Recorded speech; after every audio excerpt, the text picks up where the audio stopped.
Well, let's shuffle on to our next topic now. A topic we can all enjoy, but also especially you, Nick. And it's basically a Star Wars actress slamming Disney and Star Wars for all it's worth. Kerry Russell admits she escaped the Mickey Mouse Club with my sanity, my dignity. Not everyone got out alive. I mean, Is that the just as a other quick name for headline. Epstein Island? Oops. Demonetized. Thanks, mate. Yeah, demonetized. This is why we need your super chats, ladies and gents. It was God demonetized damn as it. soon as culture came in here anyway, so This is true. probably doesn't matter. But what do I'm we so think? good What do for we think of that morale. as a headline, guys? Literally just as a headline. What do we think Was of her that? show when she was younger part of ABC or something like that? Because I'm trying to remember I have no idea what the deal is as to why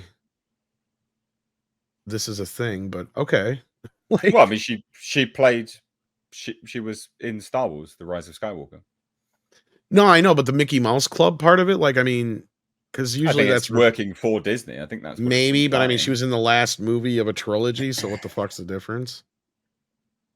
Yeah, I guess so. I mean, well, here's the comment today. So, Kerry Russell recently performed an interview with W Magazine's Lynn Hirschberg, who noted that Russell was a mouseketeer. So this is what it is.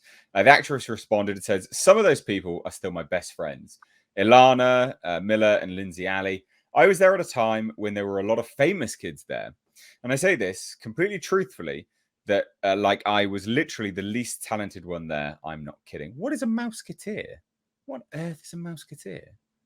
That's what I was wondering, because a mouseketeer, there's the Mickey Mouse Club, yeah. Yeah. And a lot of kids started there. There was a couple different generation.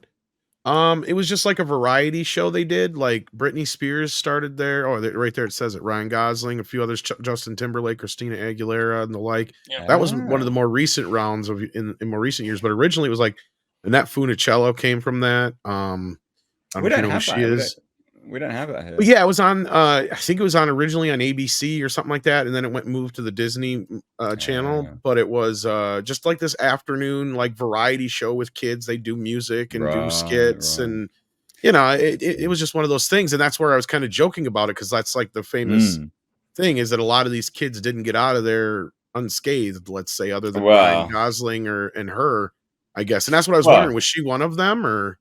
I couldn't remember. I guess she was. Okay. Yeah, that's what I was trying to remember. I couldn't remember. Yeah. Well, she says, when you look at those kids, I'm like, why in the world did they pick me? It's crazy. But, you know, Christina Aguilera, Justin Timberlake, Ryan Gosling, Britney Spears, it was wild. And says, did you save anything from your time on the show? My sanity, my dignity. Not everyone got out alive. Wow. It's pretty brutal, isn't it? So Russell did not elaborate on what took place during her time in the we can imagine. Just look at Britney now. And co-stars losing their sanity and dignity. However, Cole Sprouse, who starred on the Disney Channel series The Sweet Life of Zack and Cody, that debuted nearly a decade after the Mickey Mouse Club went off the air, accused the Walt Disney Company of sexualizing his female peers. Yeah, there was that other one. What was her name?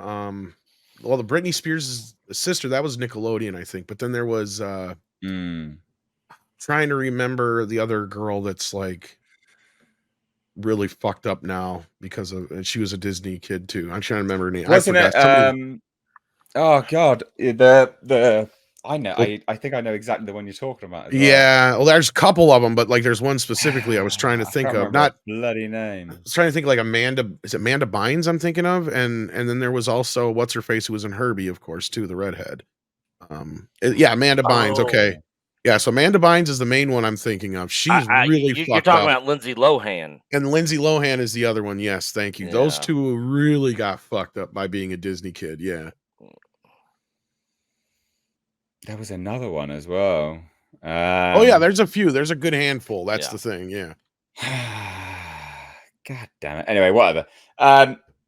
Great comments though, just absolutely straight up. Yeah. And this is some of the other stuff. So this chap said, my brother and I used to get quite a bit of, oh, you made it out. Oh, you're unscathed. See?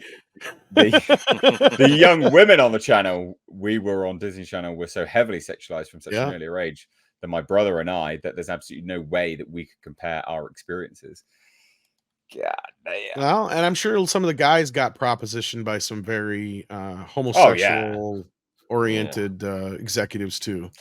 Well, it's interesting, isn't it? Like, I mean, if you started there, why would you go back? Especially if you're like, oh yeah, I got out alive, I had my sanity and my dignity. Why would you go back there as well? Well, you're an adult and you're working professionally in a movie. Like these were like series and such, where like these kids were, and that's the thing is, the one thing I did get from that Corey Feldman documentary, I don't know if anybody else watched it because it was really a big nothing burger. But the one thing that he did put out there that I think a lot of people don't take into consideration is that these kids, it's their handlers, it's their parents, it's the other people around that are enabling this shit, right? And usually it's no-name producers and executives you've never heard of that are partaking in this stuff.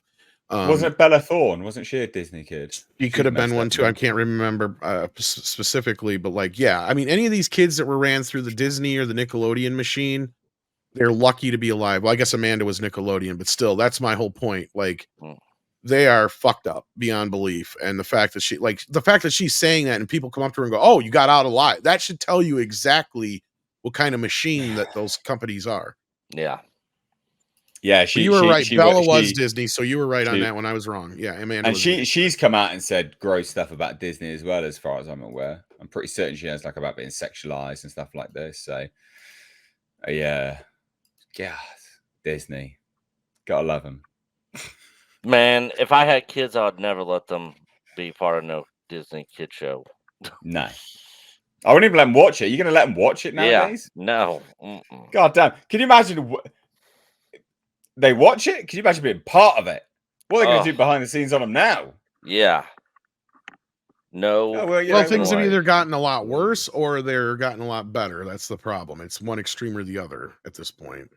Yeah. Because even during their worse side, because even during their period, you had a lot of child actors from the earlier generations fighting for the rights of child actors in that period, and then that kind of went away. I don't know if you guys noticed that or not, but yeah. Then it became instead, oh no, the kids, they need their their health care, quote unquote health care. We'll just call it that for now.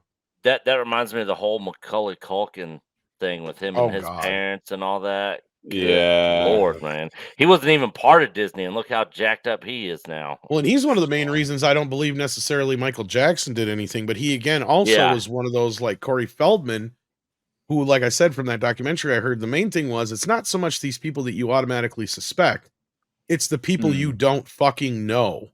That's the kind of thing with Macaulay Culkin was like some unnamed executive that everybody in Hollywood knows, but you'd never heard of.